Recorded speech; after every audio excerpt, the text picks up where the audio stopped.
Olá, amigos do Irmã Sheila.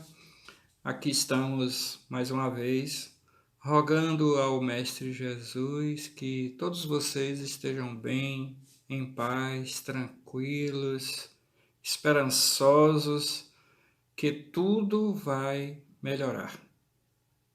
Temos que continuar com fé, com esperança, acreditando na justiça divina. Ela não falha.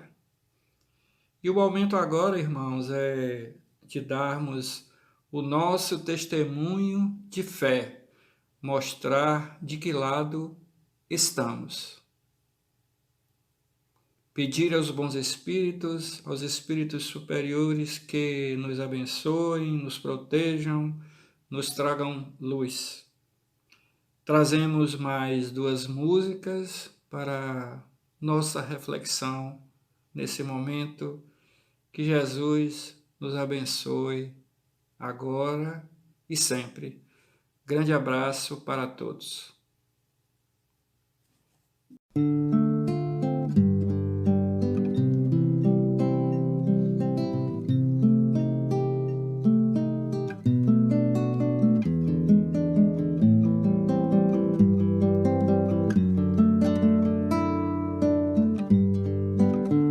Doce Maria, sorriso de luz, paz constante, seja nosso escudo, nossa harmonia. Doce Maria, presença perfeita, seja sempre nossa força, nossa fé, sua alegria. Doce Maria, sorriso de luz, paz constante, seja nosso escudo, nossa harmonia. Doce Maria, presença perfeita, seja sempre nossa força, nossa fé, sua alegria. Contigo, Mãe Divina, Mãe Candura, não estamos sós.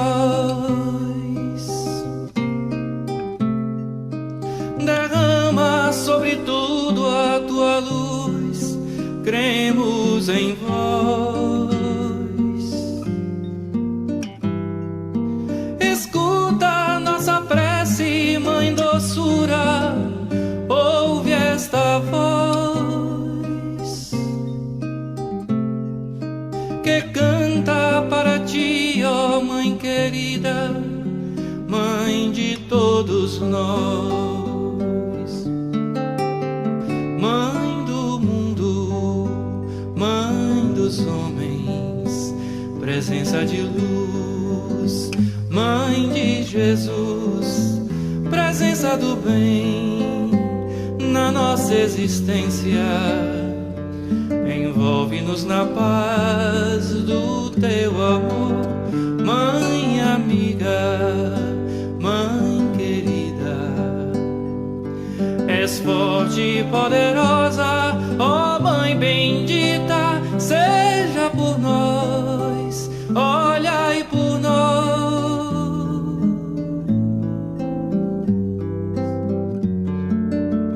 Mãe da vida, contigo, Mãe Divina, Mãe Candura, não estamos sós. Derrama sobre tudo a tua luz, cremos em vós. Escuta nossa prece, Mãe doçura, ouve esta voz que canta para ti, ó Mãe querida, Mãe de todos nós.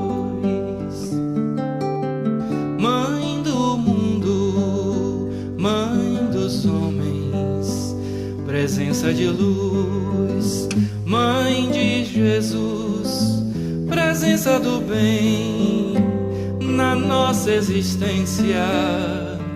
Envolve-nos na paz do teu amor, Mãe amiga, Mãe querida. És forte e poderosa, ó Mãe bendita, seja por nós, olhai por nós.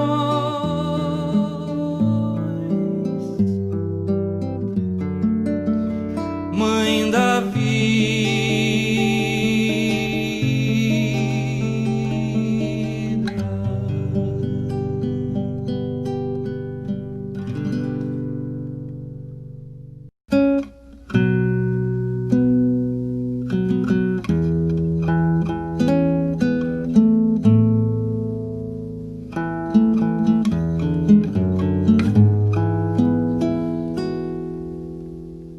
sozinho estava a lamentar a minha dor, chorava triste sem ter esperança.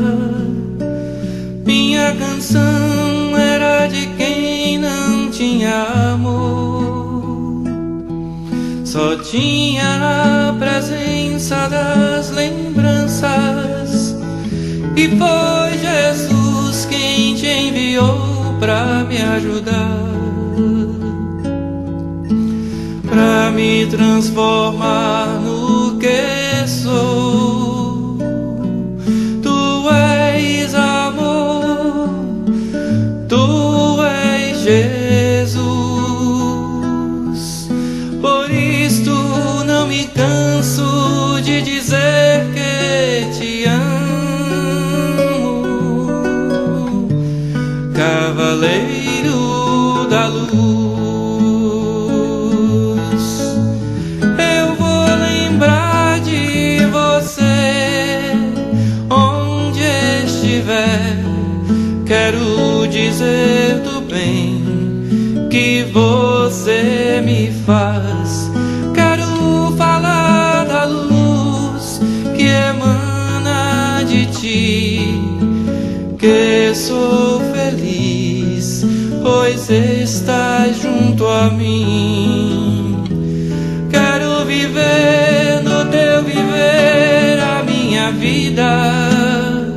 O meu cantar é o cantar dos que acreditam,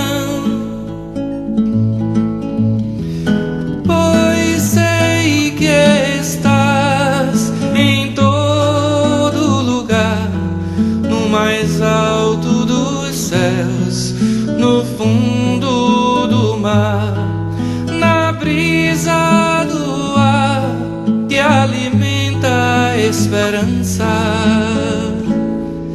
Francisco, quero estar em ti sempre, que minha alma esteja sob a tua paz. Jesus está em ti e tu estás nas aves do céu, nos peixes do mar, na natureza em flor, na presença do amor. Vem me ajudar a carregar a cruz, Francisco, cavaleiro da luz.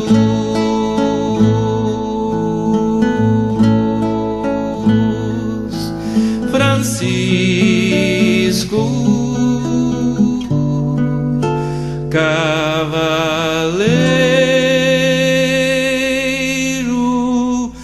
da luz.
Olá, meus amigos, minhas amigas, minha saudação a todos vocês, a todas vocês, fazendo aqui meus votos de que vocês estejam bem, com saúde e em paz. Inicialmente eu quero pedir as bênçãos à espiritualidade maior, pedir a Jesus de Nazaré que nos envolva. Saudação amorosa a Sheila, guardiã desta casa. Agradecimento a todos vocês, por estarmos sintonizados nesse momento para, em prece, em reflexão sobre o tema, podermos, ao final, termos aprendido alguma coisa, obtermos êxito nesse momento de reflexão. O tema que me foi confiado para conversar hoje com vocês está na obra No Mundo Maior, psicografada por Chico Xavier, ditada por André Luiz. É o 5º livro de uma série maravilhosa que André Luiz nos deixou, a série A Vida no Mundo Espiritual. E esse mês, a Fraternidade Irmã Sheila adotou o livro No Mundo Maior como fonte, como referência para as palestras deste mês. Então, no livro No Mundo Maior, no primeiro capítulo, nós vamos tratar do tema Entre Dois Planos, ou Entre Dois Mundos, que é o que nós vamos fazer a partir de agora. Antes, porém, de entrar na obra especificamente, eu gostaria de fazer uma pequena referência, uma breve referência à obra de Kardec e ao próprio Evangelho de Jesus. Inicialmente, vamos voltar 2000 anos e vamos nos reportar ao Evangelho de João, no capítulo 14, quando Jesus nos fala: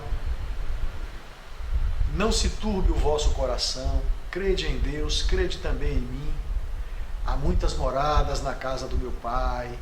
E aí faz uma explanação nos falando das várias moradas. E o Evangelho segundo o Espiritismo, no capítulo 3, traz esse trecho do Evangelho de João, no capítulo 14, logo no início, de 1 a 3, e depois da transcrição desse trecho do Evangelho, a espiritualidade superior faz um comentário a respeito do texto que vem logo a seguir, com o título Diferentes Estados da Alma na Erraticidade. E um destaque que existe nesse trecho, eu trouxe para refletirmos aqui, diz assim: as diferentes moradas são os mundos que circulam no espaço infinito e oferecem aos espíritos encarnados moradas apropriadas ao seu adiantamento. Segue o texto e lá no final ele fecha assim: essas palavras podem também ser entendidas como o estado feliz ou infeliz do espírito na erraticidade. O que esse trecho nos leva a refletir? Jesus fala sobre as várias moradas. A casa do meu Pai tem muitas moradas. A nossa mente ainda materializada, concreta, nos leva automaticamente a pensar nas moradas como locais, espaços, né? Concepção de espaço, lugar, espaço. Quando, na verdade, o conceito é muito maior, é muito mais amplo. As moradas podem ser entendidas também, segundo a espiritualidade superior, aí no capítulo 3, como o estado feliz ou infeliz do espírito na erraticidade. Significa dizer que nós temos uma possibilidade infinita de moradas em que os espíritos se agrupam, se unem, muito mais por estados de felicidade ou de infelicidade do que propriamente por se dirigirem a um lugar, num conceito de espaço concreto. Então, isso nos ajuda a entender por que na obra de André Luiz, inclusive na primeira obra da série A Vida no Mundo Espiritual, porque simplesmente por uma mudança de vibração, ele é transportado de um lugar a outro.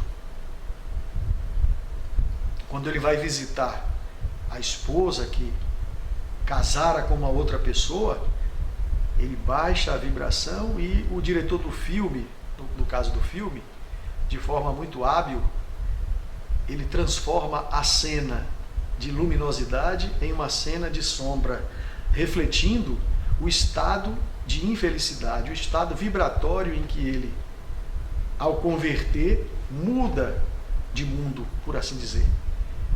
Ele se transporta simplesmente por uma mudança de vibração. Então, essa informação está perfeitamente contida nesse trecho do Evangelho de João, no capítulo 14. As moradas podem ser entendidas como estado de vibração, estado de sintonia, estado de felicidade ou de infelicidade do espírito na erraticidade. E a gente vai ver isso na obra de André Luiz com muita nitidez. Saindo desse ponto do Evangelho, avançando aí 1800 anos, vamos para a terceira revelação, vamos para a doutrina espírita, e vamos encontrar no livro dos Espíritos, no primeiro livro da codificação, uma série de perguntas e respostas a esse respeito, especificamente na segunda parte do livro, que vai da questão 76 até a questão 613, onde Kardec faz perguntas e os espíritos respondem, relativas à origem e natureza dos espíritos, encarnação e reencarnação, desencarnação, pluralidade das existências, emancipação da alma, que no caso particular de hoje, nós vamos destacar um tipo específico, que é a emancipação através do sono, e intervenção dos espíritos no mundo corpóreo, que no livro dos Espíritos eles acabam dizendo que a interferência do mundo espiritual no mundo corpóreo é tão grande que, via de regra, eles é quem nos dirigem, tamanha a influência que o mundo espiritual tem sobre o mundo carnal. Então, no livro dos Espíritos nós temos esse foco na distinção entre dois mundos, o mundo material e o mundo espiritual. Ou seja, o Evangelho de João nos deixa pensar num campo de possibilidades muito maior, em termos de número de moradas possíveis. No livro dos Espíritos, nessa parte aí, há um momento em que a discussão se restringe a dois planos, o plano material e ao plano espiritual. E eu quero fazer um destaque específico para duas questões, as questões 85 e 86, que é quando Kardec pergunta qual dos dois mundos é o principal. É o mundo material ou o mundo espiritual? Questão 85. O Espírito de Verdade responde: o principal é o mundo espiritual, porque este pré-existe e sobrevive a tudo. E ele continua na questão 86 dizendo que o mundo material poderia deixar de existir ou nem ter existido, nunca ter existido. E isso não afetaria a essência do mundo espiritual. Então, muitos de nós, ainda hoje, temos uma dificuldade muito grande em pensarmos no mundo espiritual como se ele fosse algo virtual, como se ele fosse algo que não fosse real, como nos parece ser o mundo corpóreo. Na verdade é o contrário. Na verdade, o mundo espiritual é o mundo real. O mundo material é o mundo virtual, é o mundo das ilusões, é o mundo transitório. Mas como é difícil para nós entendermos isso, porque estamos muito impregnados das sensações materiais, muito carentes das sensações materiais e das necessidades do alimento material. Então, na verdade, finalizando essa questão 86, o Espírito de Verdade diz que o mundo material ele tem importância, mas o essencial é o espiritual. E diz mais, diz que os dois são independentes e que um age incessantemente sobre o outro. Então, nesse momento do Livro dos Espíritos, nós vimos a abordagem de dois planos, de dois mundos, com essa polarização, mundo material, mundo espiritual. Embora a gente já tivesse informações anteriores de que as várias moradas, elas se formam muito mais por um estado de sintonia, de vibração, de felicidade ou infelicidade, do que pela simples diferenciação entre ser corpóreo ou ser incorpóreo. Seguindo ainda na codificação, Kardec nos traz o Livro dos Médiuns, que é, na verdade, um aprofundamento daquela segunda parte do Livro dos Espíritos, essa segunda parte que eu citei, da questão 76 a 613, o Livro dos Médiuns vai aprofundar, dando uma ênfase em procedimentos a respeito da mediunidade, chamando a atenção para a manifestação dos espíritos, da natureza das comunicações, ou seja, traz as bases da natureza e dos mecanismos da mediunidade. Mas eu queria, por fim, na codificação, destacar a importância do livro O Céu e o Inferno. O livro O Céu e o Inferno, nesse aspecto, nessa compreensão do mundo material, do mundo espiritual, ele tem duas partes. A primeira parte é formada de capítulos, como vocês sabem, é formada de capítulos com conceitos. O que é céu, o que é inferno, o que é purgatório, o que é anjo, o que é demônio, etc. A segunda parte é que é a parte interessante nesse destaque que eu quero fazer. A segunda parte é formada por vários capítulos com inúmeros depoimentos de espíritos que, quando desencarnam, depois que desencarnam, ao chegar no plano espiritual, se dão conta do seu sucesso ou do seu insucesso, do seu êxito ou do seu fracasso.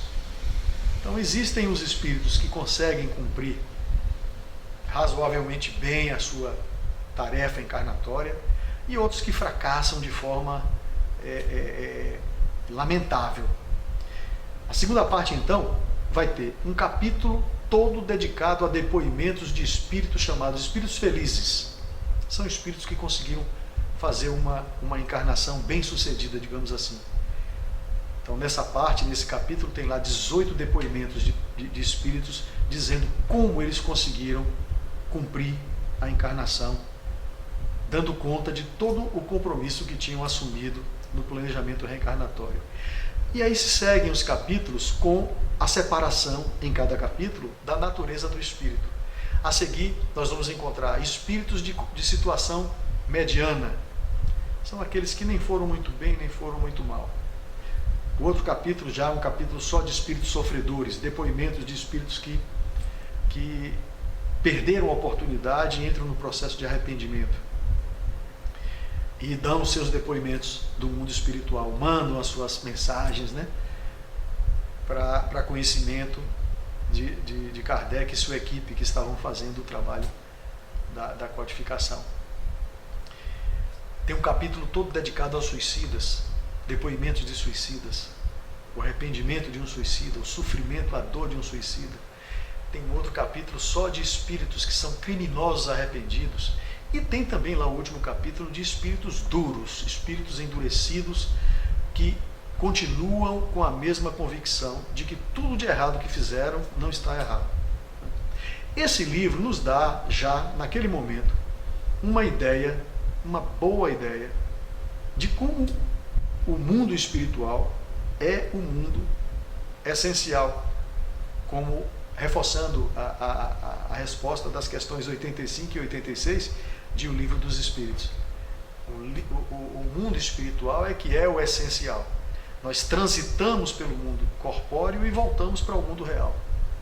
E esses depoimentos do livro Céu e Inferno vêm ratificar essa ideia. Seguem-se algumas obras, outras, né? No Invisível, com Leon Denis, é um livro também que tem uma correlação muito forte com o Livro dos Médiuns, mas nenhuma obra trouxe com a riqueza de detalhes a descrição do mundo espiritual como André Luiz nos revela nessa série de 13 livros intitulada A Vida no Mundo Espiritual.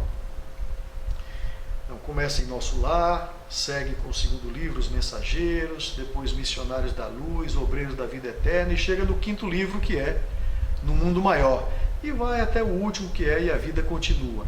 Nesses 13 livros, em cada um deles, André Luiz mostra um tipo de atividade a que ele se dedicou, orientações específicas de instrutores maravilhosos. E a gente nota ao longo dessa obra, desde Nosso Lar, quando ele ainda está verde, por assim dizer, a gente vê um processo de amadurecimento muito grande de André Luiz ao longo da obra. E o nosso ponto de encontro hoje está no quinto livro da sequência, da série A Vida no Mundo Espiritual, No Mundo Maior, no primeiro capítulo. Então eu trouxe alguns destaques, eu destaquei algumas ideias que são interessantes para a gente refletir sobre a mensagem que ele traz para nós a respeito dessa análise, dessa reflexão sobre estar entre dois mundos, estar entre dois planos, né? Primeira coisa que a gente pode destacar nesse capítulo é a semelhança entre os dois mundos, o mundo espiritual e o mundo corpóreo. André Luiz consegue fazer isso com uma aproximação muito grande, pela narrativa, pela experiência dele. Ele não descreve a experiência de outra pessoa, ele descreve a própria experiência.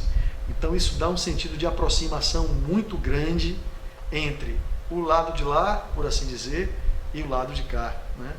Então ele descreve o ambiente de uma forma semelhante, claro que com uma riqueza de detalhes e com uma beleza muito maior, mas ele descreve árvores, planícies, ele descreve ambientes que são muito semelhantes aos nossos aqui. Então isso provoca uma aproximação, né, do leitor dos dois mundos nas suas características, entre aspas, físicas, né? É claro que, por exemplo, a descrição da Lua, ele faz uma descrição da Lua lindíssima nesse capítulo, mas a gente percebe que ali estão olhos livres da limitação da matéria, são olhos do espírito. Ele consegue alcançar uma beleza que nós não conseguimos por uma limitação natural do próprio corpo físico grosseiro que nós temos, né? Mas toda a obra de André Luiz é marcada por essas descrições de ambientes, descrição de pessoas, que faz com que a gente viaje no imaginário, imaginando o cenário, e esse cenário é muito parecido com o cenário do mundo terrestre. Ele destaca também o seguinte, as desencarnações que nós temos dificuldade de entender e de aceitar, principalmente quando a desencarnação é de uma pessoa próxima, de um ente querido. Mas ele traz para nós a noção, a ideia, o fato de que isso é um fato corriqueiro, é um fenômeno natural e que nós deveríamos fazer um esforço para aceitar a naturalidade das desencarnações, né? São 150 mil desencarnes por dia no planeta Terra. 150 mil pessoas desencarnam por dia, né? É um fenômeno natural, né? da ordem evolutiva. E o que ele lamenta: 150 mil desencarnes por dia. Raríssimos viveram em sublimação. A maioria esmagadora é de fracassados, por assim dizer. Pessoas que viveram nas mais baixas sensações, né? Que viveram nos excessos, e que por um equívoco de concepção de vida, de compreensão da vida, criam um conceito de justiça pessoal e aplicam essa justiça ao outro, enquanto que para si ele atribui privilégios. E o interessante, privilégios que não fizeram jus por merecer. E essa característica é atribuída à maioria dos desencarnantes no planeta Terra. Nessa obra a gente consegue perceber uma característica importantíssima e nesse aspecto muito diferente da nossa organização no mundo corpóreo. Enquanto nós somos desorganizados, enquanto nós vivemos em estado de luta, de disputa, e as disputas sem ética, disputas sem critérios lógicos, sem critérios justos, nós vivemos em desarmonia e infelicidade em consequência desse estado, né? E ele diz o seguinte, que o plano superior ele é organizado e disciplinado por várias razões que ele destaca. Primeiro, 150 mil pessoas desencarnam por dia, de diferentes países, diferentes idiomas, diferentes religiões, diferentes níveis intelectuais, diferentes níveis emocionais, padrões morais diferentes. Ou seja, pessoas que são diferentes e que precisam ser acomodadas em locais compatíveis com o seu perfil, digamos assim, com o seu perfil. E eles têm um trabalho muito grande para que essa ordem seja obedecida, seja atendida, para que cada um possa ser deslocado, acomodado no lugar onde não se sinta tão deslocado, digamos assim, que tenha um mínimo de familiaridade para o lugar para onde foi ou aonde chegou, né? Então, André Luiz faz assim a indagação: como designar a mesma estação de destino para viajantes de cultura, idiomas, hábitos, religião, posição e bagagem tão diferentes, né? E eles conseguem fazer essa acomodação porque é um plano disciplinado, é um plano organizado, é um plano sério, né? Diferente da maioria das situações que a gente encontra na Terra. Ao iniciar a descrição do trabalho que ele iria realizar nesse caso, nessa obra, ele vai falar do socorro espiritual, né? Então, logo no início do capítulo, ele apresenta dois espíritos maravilhosos. Ele apresenta Calderaro como o assistente que vai acompanhá-lo nas tarefas mais diretamente. Calderaro é o assistente e acima dele, hierarquicamente, nós vamos encontrar a figura do Eusébio. Eusébio, um espírito de alta envergadura moral, que trabalha em esferas muito superiores, que tem uma vida cheia de atribuições, mas mesmo assim encontra oportunidade, ele cria a oportunidade para uma vez por semana, entre aspas, descer, por assim dizer, para prestar o auxílio dele em camadas mais baixas, em virtude de as pessoas que vão receber o benefício da sua instrução não terem a capacidade de se elevarem até ele, então ele desce, né? Eusébio é tratado por André Luiz como um espírito de alta nobreza espiritual. Então é um incansável missionário, né? Enquanto o Eusébio trabalhava nas altas esferas e descia uma vez por semana, o Calderário já era um operário mais diretamente ligado à crosta terrestre. E o trabalho de Calderário era de agir nos encarnados psiquicamente para que eles pudessem manter o equilíbrio psicológico, o equilíbrio psíquico. Porque é na mente que tudo acontece, é no controle dos pensamentos, dos sentimentos, né, que a gente pode seguir equilibrado ou pode se desequilibrar a partir da nossa queda diante de impulsos negativos, de nossas más tendências. Então o trabalho de Calderário era exatamente agir no sentido de dar equilíbrio aos encarnados, porque dando equilíbrio a eles, eles poderiam conseguir se manter firmes diante das tentações, né, das vicissitudes que iriam passar. Então, o Calderário, ele é um especialista. André Luiz disse que ele é um especialista. Ele se especializa na ciência de socorro espiritual, naquilo que aqui nós poderíamos chamar, por falta de uma correspondência mais apropriada.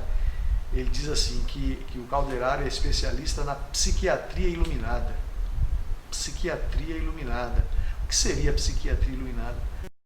Algo que nós nem alcançamos ainda, algo que nós nem compreendemos ainda, porque ele fala mais na frente dos jogos psíquicos, né? Que somente quem já entende as manipulações no campo psicológico é que pode agir, é quem pode ter esse tipo de poder e influência de auxiliar espíritos, né, com recursos que só essa psiquiatria iluminada é quem tem, né? E Calderário era um especialista nisso. Pois bem, o Eusébio, então, ele desce para ministrar curso a um grupo de 1.200 estudantes. É a história que André Luiz relata. Um grupo de 1.200 estudantes, a maioria deles encarnados em desdobramento pelo sono. Então, reparem, quantos de nós pode estar aproveitando esse tipo de auxílio, quantos de nós ainda pode estar despreparado para receber esse tipo de privilégio, né? Porque na obra André Luiz fala que é uma minoria que consegue se qualificar, se habilitar para participar de uma assembleia dessa. Porque enquanto essa assembleia com 1.200 estudantes está acontecendo, bilhões de outros espíritos estão dormindo, né? Dormindo no sentido de apagados da possibilidade de receberem esse tipo de orientação. Esses são exatamente aqueles que, através da influência de grupos de trabalho como o de Calderário, eles vão receber a influência que pode auxiliá-los na manutenção do equilíbrio, mas ainda são espíritos que estão adormecidos, endurecidos, não estão maduros o suficiente para participar de uma assembleia desse tipo, né? Então, são 1.200 estudantes, 80% deles, segundo André Luiz, 80% deles aprendizes de templos espiritualistas diversos. Então ali tem espírita, tem católico, tem evangélico, tem muçulmano, tem budista. Isso não importa, não tem a menor importância que tipo de espiritualismo é o que ele pratica. Importa que ele já tem a compreensão da cooperação, da fraternidade, e já se habilita a serviço de vanguarda. Então eles estão habilitados para participar do treinamento. Porque André Luiz também diz o seguinte, que apesar desse perfil de espíritos que já estão tocados pelo serviço, eles ainda não estão 100% prontos, porque são espíritos que ainda estão suscetíveis a quedas, são espíritos que ainda tremem diante de tempestades. As palavras são essas. São espíritos que ainda tremem diante de tempestades, são espíritos que ainda hesitam diante de provas necessárias.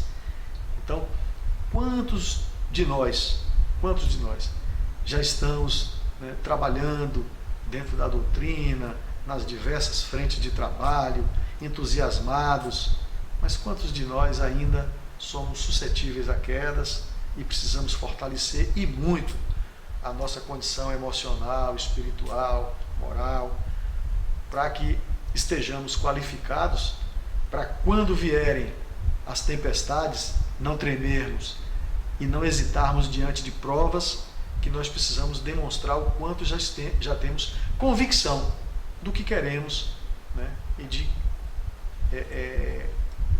do que não é mais essencial, do que é descartável para nós. Tudo que durante uma vida inteira fez parte do nosso dia a dia, na medida que a gente vai crescendo, a gente vai aprendendo a descartar coisas que não fazem mais sentido, né? Valores que não fazem mais sentido. É essa a situação desses 1.200 aprendizes, né? E Eusébio acrescenta dizendo o seguinte, que muitos deles não têm plena consciência das informações que estão recebendo. A maioria deles não tem essa plena consciência. Então, como é que Eusébio age? Como é que a equipe de Eusébio age? No inconsciente, né? Eles recebem a influência de forma inconsciente, guardam no inconsciente. Lembra, Joana de Ângeles, como é que a gente evolui? Substituindo no inconsciente as más inclinações por boas inclinações. Então, é lá que a gente vai trabalhar, né? Diminuindo a potência do impulso negativo e plantando impulsos nobres. É assim que o Eusébio fala que age no inconsciente desses espíritos, né? E, em seguida, a partir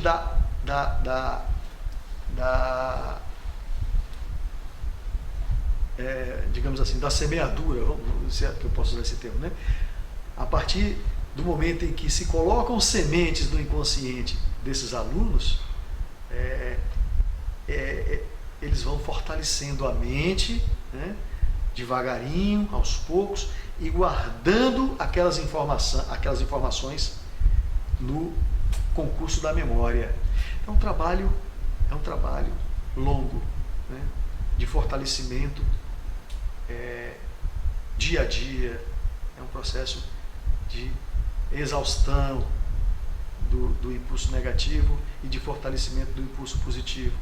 Então, eles vão recebendo esses impulsos na memória, vão guardando,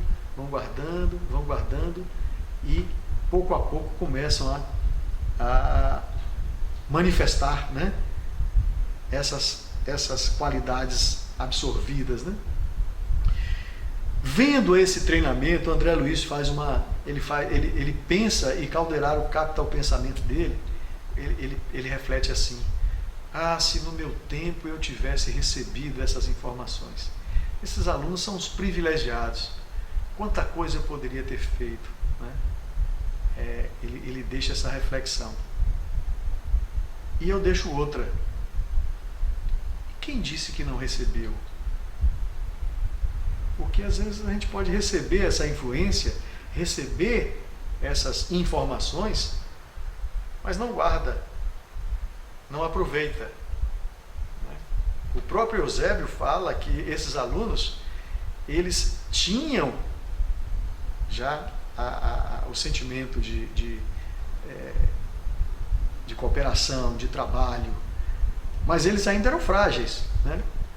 Ainda tremiam, ainda hesitavam. Então muitos de nós, os privilegiados, por assim dizer, pode estar recebendo até uma instrução dessa no momento do sono, mas é preciso orar e vigiar, porque pode receber um presente desse, um privilégio desse, e não aproveitar, não fazer uso desse presente, né?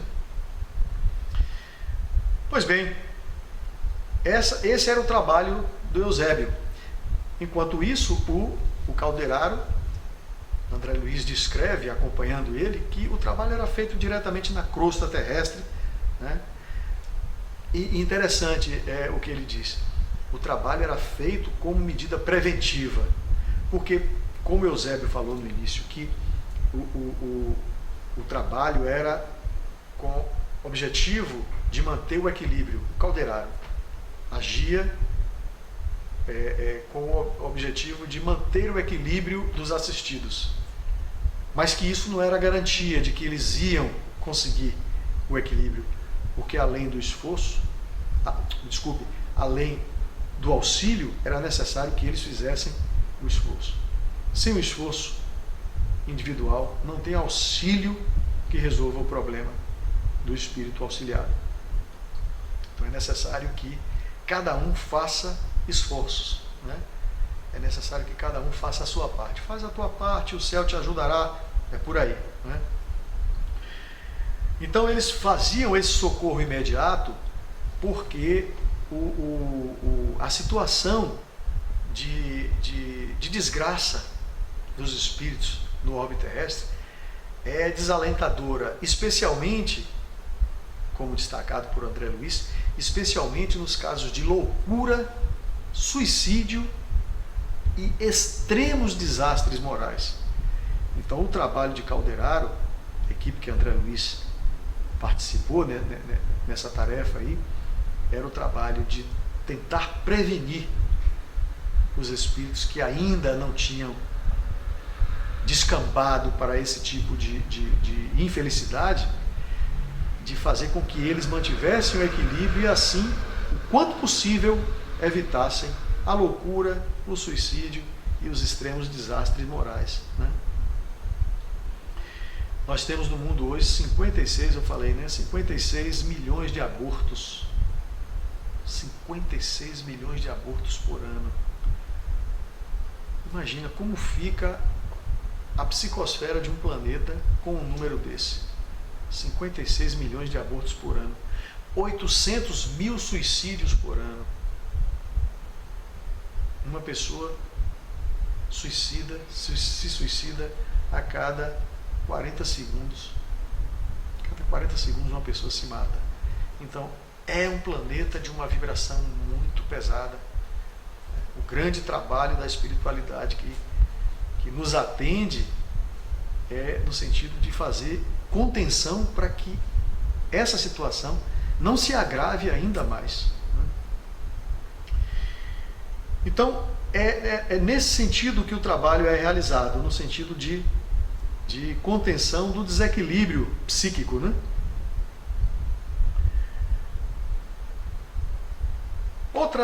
Outro aspecto que eu destaquei para trazer para vocês é o caso da riqueza, o que André Luiz chama de riqueza intelectual e riqueza moral, né?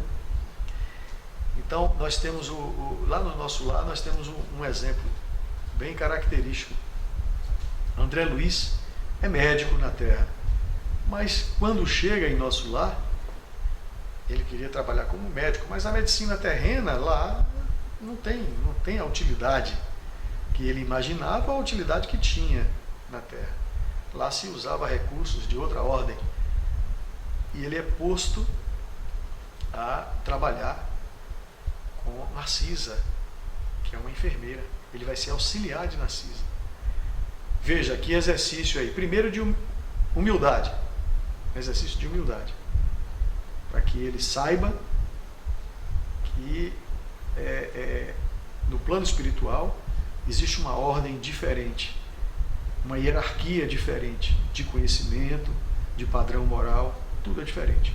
Primeiro ponto. Segundo ponto, estrategicamente ele vai trabalhar com Narcisa, que é justamente a pessoa que ajuda André Luiz quando ele tem aquela queda de vibração no momento em que vai fazer a visita à Terra e encontra a família dele, a esposa, né, que fora a esposa, casada novamente. Ele baixa a vibração. Quem auxilia ele, né? É Narcisa, que o chama e faz com que ele recupere a vibração, que poderia ser inclusive um fator que poderia tirá-lo de nosso lar, porque permanecer em nosso lar, essencialmente, é necessário que ele mantenha o padrão vibratório daquele lugar, por assim dizer. Quem não tiver aquele padrão vibratório não pode morar ali, porque as moradas são de acordo com o grau de felicidade ou infelicidade do espírito, né? Pois bem,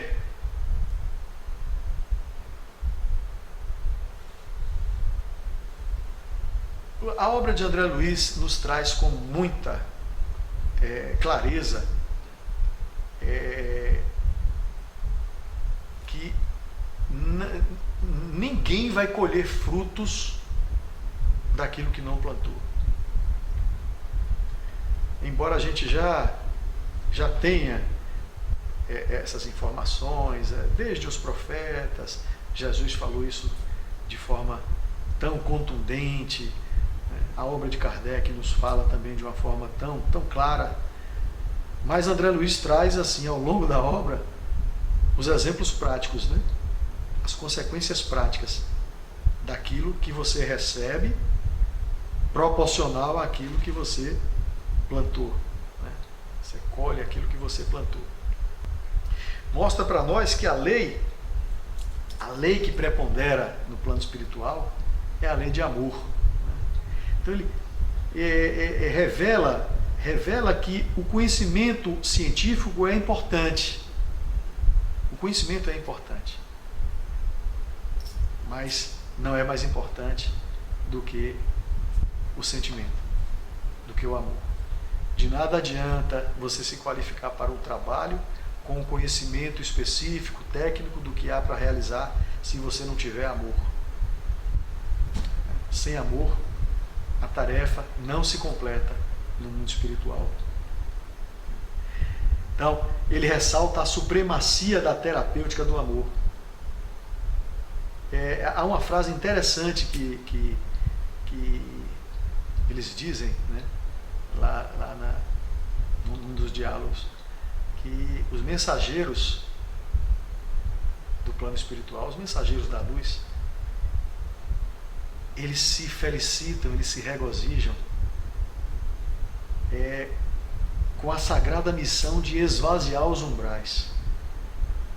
Ou seja, cada espírito resgatado nas zonas inferiores é um motivo de imensa alegria para eles. É a lei de amor, né? E não há injustiça no plano espiritual. A injustiça é coisa nossa. Injustiça é coisa de encarnados. A lei divina distingue, e o texto diz exatamente assim: a lei divina distingue invariavelmente a virtude e o crime, o trabalho e a ociosidade, a verdade e a simulação, a boa vontade e a indiferença. Ou seja, no mundo espiritual, no mundo maior especificamente, no mundo maior, lá naquele ambiente descrito por André Luiz, né, fica demonstrado que ninguém gozará de prazeres imerecidos ou regalias a que não fez jus. E então, como fazer? Porque nós vivemos no mundo material Nós passamos pelas vicissitudes, pelas provas, pelas expiações no mundo material. Mas temos que nos convencer de que tudo isso que nós estamos passando no mundo corpóreo, por mais tentador que ele seja, por mais sedutor que ele seja, é ilusório, é temporário, é transitório. Como então se preparar para uma realidade que, aos olhos da maioria dos habitantes da Terra, é um mundo distante do sentimento, distante da percepção? É o virtual, é o distante. Como fazer, né? Temos dois mundos, um aqui e outro lá. Como viver aqui sem perder de vista o mundo essencial que está do lado de lá, né? Um pé aqui e outro lá. Aí eu lembro dois trechos do Evangelho segundo o Espiritismo. Capítulo 20, quando os espíritos superiores nos dizem: é chegado o momento em que deveis sacrificar as vossas ocupações fúteis à propagação do Evangelho, à propagação dos ensinamentos de Jesus. Dar prioridade aos ensinamentos de Jesus. Só que para isso a gente tem que renunciar a muitas coisas que a gente ainda não está preparado para renunciar a todas. Mas que pelo menos a gente comece a fazer um cronograma ou um planejamento do que a gente já consegue alterar, o que a gente já consegue abandonar como algo que é fútil segundo o Evangelho, no capítulo 20, o Evangelho segundo o Espiritismo. O segundo ponto que eu queria destacar é o capítulo 6, uma máxima que a gente ouve todo dia. Capítulo 6. Espíritas, amai-vos, eis o primeiro fundamento. Espíritas, instruí-vos, eis o segundo. Amar, espíritas, amai-vos. Como é que eu posso amar? Porque o amor é uma coisa tão sublime, tão distante. Qual é o início do exercício do amor? É o serviço. Prestar serviço. De qualquer ordem, qualquer tipo de serviço. O mínimo bem que eu puder fazer a uma pessoa. Não precisa ser num grupo organizado, não precisa ser numa instituição, em casa, na rua, onde você andar, onde você estiver. Toda a oportunidade que a gente tiver, vão sempre se apresentar para nós duas opções: faz ou não faz. O que você pode fazer de bom para aquela pessoa que está na sua frente? Se você pode fazer, pronto, você está diante de uma oportunidade preciosa. Faça. A maioria de nós desperdiça, deixa para depois. É simples, é assim que se começa a seguir na busca desse fundamento em sua plenitude. Espíritas, amai-vos. Serviço. Serviço. Espíritas, instruí-vos. Vamos estudar, vamos ler, vamos aprender com o outro, vamos pesquisar, vamos participar de grupos de estudos, vamos assistir palestras, vamos ver a mesma palestra, eu posso assistir com várias pessoas, cada um vai ter um olhar diferente, vai ter um detalhe diferente, vai sentir de uma forma diferente. Tudo isso se soma para um conjunto benéfico para qualquer pessoa que se predisponha a esse tipo de trabalho, o trabalho de pesquisa, do estudo, de instrução, de combater a ignorância, né? De conhecer a verdade que liberta, segundo Jesus naquela outra passagem: conhecereis a verdade, vos libertará. A verdade que vai libertar é uma verdade que está distante de nós, mas a verdade, a grande verdade, a verdade sublime, ela será alcançada a partir da construção da aquisição das pequenas verdades que o conhecimento nos traz. Então, esses seriam os dois eixos, né, da caminhada. E para finalizar a nossa conversa, a prece é destacada nessa parte da obra de uma forma sublime, como uma necessidade, como um alimento. A prece é trazida para nós nessa obra como um verdadeiro alimento. Eusébio, espírito de alta envergadura, ele chega no ambiente. A descrição de Eusébio é de um espírito extremamente simples, de jeito simples, forma de se vestir simples, de olhar generoso, bondoso, se comportava como se fosse igual aos outros, mas estava ali em humildade, em simplicidade, um espírito elevado. E ele inicia o contato com os estudantes com uma prece. Quando ele termina a prece, a emoção que ele provoca no ambiente é de tal ordem que todos se emocionam e choram de alegria, choram de contentamento, porque sentem que uma conexão muito forte, muito profunda se estabeleceu ali.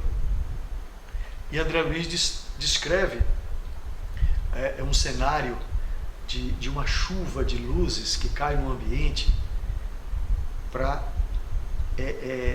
colorir, digamos assim, um ambiente impregnado de vibrações elevadas.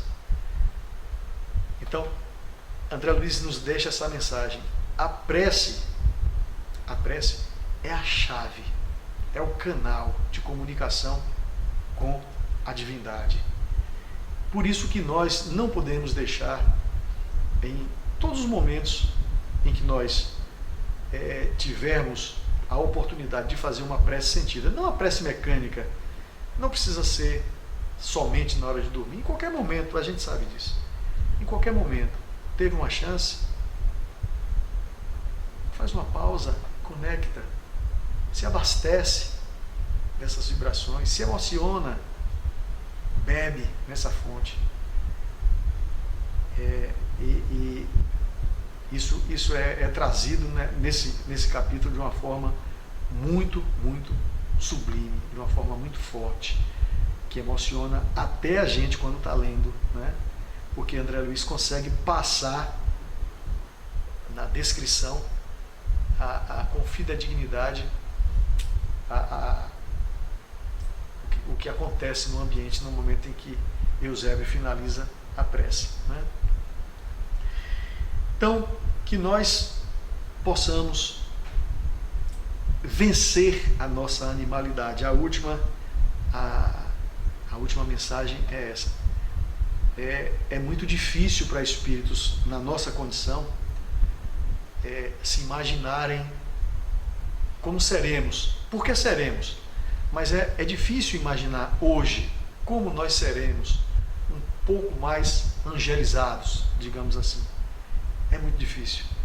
É muito mais fácil a gente ir perdendo a animalidade. Essa aí é uma sugestão, inclusive, do próprio André Luiz nessa obra, né? Tem um trecho que ele fala assim: o progresso material atordoa a alma do homem desatento. Nós estamos tão preocupados com o progresso material, com ciência e tecnologia, estamos perdendo a chance de desenvolver o nosso lado sentimento, emoção, nosso lado moral. Então, estamos atordoados, né? É assim que ele descreve. Embora seja uma obra de 1946, 47, né? Mas ela é muito atual ainda. Esses valores estão muito atuais, né? Nos dias de hoje está bem contextualizado ainda. E Num outro trecho, André Luiz diz assim: a civilização puramente científica é um Saturno devorador. Saturno é aquele deus grego, vocês se lembram, que devora os filhos com medo de perder o posto de Deus. Olha só a comparação que ele faz. Quer dizer, nós estamos tão enlouquecidos que estamos matando irmãos, nos matando uns aos outros. Então, isso por conta de quê? De uma civilização que tem uma preocupação excessiva com o desenvolvimento científico. A civilização puramente científica é um Saturno devorador. Então, a mensagem que esse trecho da obra deixa para nós é da necessidade urgente de atentarmos para o desenvolvimento do nosso lado moral, do nosso sentimento, da busca pelos sentimentos de amor, de perdão. E eu encerro com uma frase de Chico Xavier. Chico disse assim: tu serás chamado a auxiliar todo aquele que de algum modo te prejudicou. Tu serás chamado a auxiliar todo aquele que de algum modo te prejudicou. Ou seja, nós vamos ter que auxiliar as pessoas que, num determinado momento, possamos ter alimentado sentimentos de ódio. Que, como foi dito a Paulo no momento que ele desencarna, é recebido por Jesus, por Estevão e Abigail, e ele diz assim: vem, filho, é da vontade do meu Pai que verdugos e vítimas se encontrem no pleno amor no reino dos céus. Então, que nós possamos nos esforçarmos para desenvolvermos esse lado adormecido em nós, do sentimento, do amor, da fraternidade e da colaboração. Que Jesus nos abençoe, nos fortaleça, nos ajude a vencermos as nossas dificuldades, nossas vicissitudes individuais e coletivas. Fiquem com Deus, muita paz.